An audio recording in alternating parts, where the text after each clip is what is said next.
A night train filled with passengers is traveling from London to Tunbridge Wells.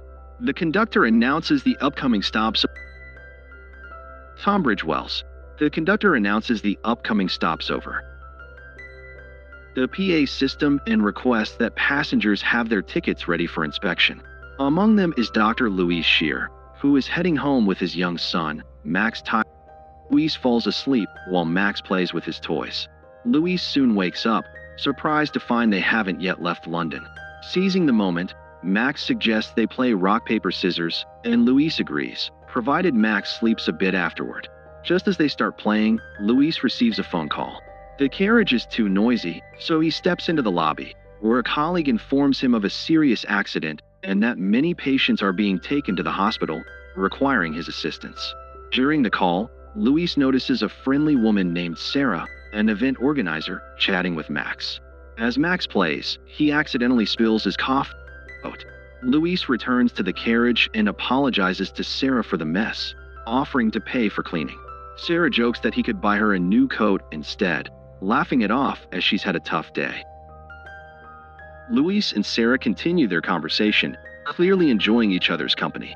After a while, Max shows Sarah his drawings, which she examines with interest. Then, her friend calls, distracting her. Meanwhile, Louise browses a newspaper borrowed from another passenger. Max, still playing, notices a note from a passenger named Janowski performing a magic trick with a cigarette that vanishes after a few seconds. Startled by Janowski's expression, Max turns to his father just as the ticket inspector arrives to check tickets and sees the cigarette in Janowski's hand, asking him to dispose of it. A conflict ensues, and all the passengers watch to see how it will resolve. Janowski finally discards the cigarette from the carriage and confesses he is traveling ticketless.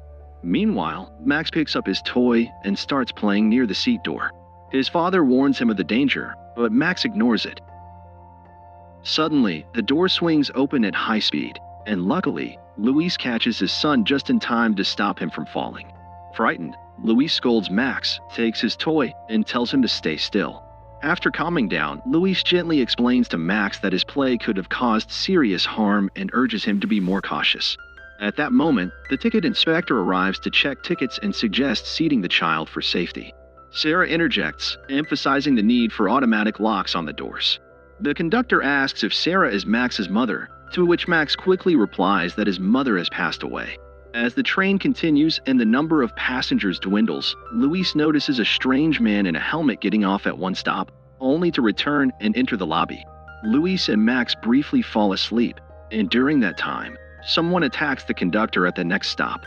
Louise wakes up, and the remaining passengers realize they're the last ones in their carriage. They continue their conversation, with Sarah revealing she recently broke up with her boyfriend and that her friends are throwing a party in London to help her move on. Louise complains about his ungrateful job. Suddenly, Sarah mentions a stain on her coat that likely won't come out and accepts his cleaning offer, clearly using it as a pretext to give Louise her phone number.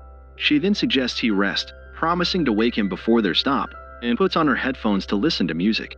Louise wakes up abruptly as the train stops. He sees a man in a high-visibility jacket and an injured person on the tracks.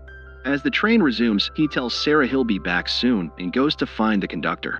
In the lobby, he meets Janowski, a ticketless passenger, who informs him the conductor can't hear the door. Peter Michael, another passenger, emerges and expresses concern about the injured person, suggesting they call an ambulance. Louise does so and returns with Sarah and Max, who are still playing. As they approach their stop, Louise asks another passenger, Lane Middleton, if she has seen the conductor, but she hasn't. Sarah gives Louise a goodbye kiss and reminds him she has his number, but the train doesn't stop. Leaving Max and Sarah with Lane, Louise searches for the conductor. He receives a call from a colleague about being late. In the conductor's compartment, he uses the internal system to report the missed stop and the injured person. The conductor seems uninterested, only asking how many passengers are left. Louise says 6, and the call ends abruptly. He searches the conductor's belongings for a key to open the rear door but fails. Peter warns him about calling the police if he causes trouble. Louise explains the conductor skipped the stop, but they are interrupted by a loud horn. Louise heads back to the carriage to pull the emergency brake, but Peter tries to stop him. When Louise pushes Peter away, they both realize the train has missed its stop. They attempt to engage other emergency brakes, but none work, and the train accelerates. Yankovsky arrives, confused, and Luis suspects the brakes were tampered with by a man in an orange vest he saw earlier. Peter then notices Janowski wearing a similar vest and learns he is a cleaner for the London Metro, denying any involvement with the brakes. Janowski suggests that someone controlling the train may have released the brake pressure, shocking the others. As Peter calls the transport police, Luis remembers the train can run in both directions, implying a rear locomotive with brakes. He tries to open the rear door, but the keys don't fit. Confused, the others wonder why he doesn't just go to the conductor. Peter warns against touching the door to avoid hindering the police investigation, but Yankovsky pulls it open, revealing it's not locked. The passengers move to the empty conductor's cabin as the train speeds past its last stop. Luis searches for the brake, but accidentally activates the horn, alerting the train controller. They try all the levers, but cannot stop the train. Peter urges them to trust the police, who might cut the power, but Luis realizes the train runs on diesel, complicating the situation. They notice a manual brake shaped like a wheel, which effectively slows the train from 70 to 50 miles per hour with a loud screech and sparks. The passengers feel relieved by this success, but the train's operator accelerates to 100 miles per hour, causing a fire. Peter tries to stop Luis and Janowski, calling their actions illegal, but is punched in the face. The passengers turn the wheel to prevent sparks from igniting the train, then return to the corridor to tend to Peter and Lane's injuries. Suddenly, they realize they are nearing a manually operated level crossing. Without police intervention, the train could collide with a vehicle and derail. Peter repeatedly calls the police for help. Max senses something is wrong, prompting Luis to explain the situation. He tells Max the train is speeding toward the crossing, and all passengers pray for a miracle, but it doesn't happen. The train crashes into a carriage at full speed and continues on. The police arrive too late to help. After the collision, Lane feels unwell, and Luis discovers she is having a heart attack.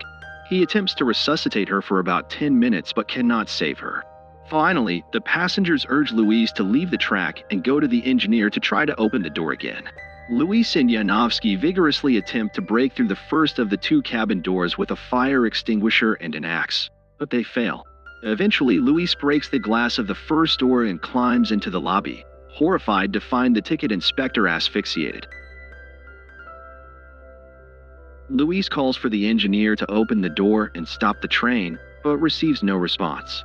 He looks through the dirty glass and sees a helmet in the cabin, the same one worn by the strange person who had previously exited the train and taken the engineer's place. Luis attempts to communicate with the stranger by mentioning his young son, but the stranger remains silent. Frustrated, Luis starts hitting the glass with a fire extinguisher and an axe, but it proves too sturdy.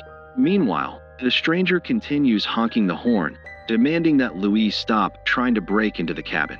Janowski suggests they calm down and consider other options. The passengers return to their compartments, and Peter reveals that the police informed him the man on the tracks was the real engineer.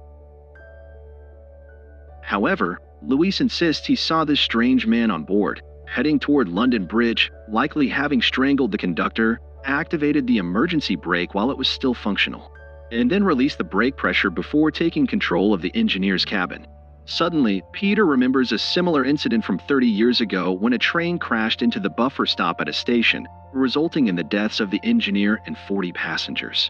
Rumors suggested the engineer had intentionally caused the crash. It seems likely that the man in the helmet intends to end his life in a similar manner. Later, Sarah discovers a technical manual, hoping to find useful information, with only 20 minutes left until the end of the line. Frustrated by the group's inaction, Janowski proposes starting a fire near the engineer's cabin to force him out, but Peter cautions that this could derail the train, recalling another incident where damaged diesel tanks led to a fire that killed all passengers. Sarah interjects with information about the coupler connecting the carriages. Janowski, an engineer by training, explains how these mechanisms function. Sarah and Janowski work to decouple the carriages by activating the rear manual brakes, bringing the train to a complete stop, with the others supporting their plan. He attempts to separate the carriages with his hands, but the hot metal hinders him. Peter helps, and together they succeed in separating the carriage, but Peter loses his balance and falls onto the tracks.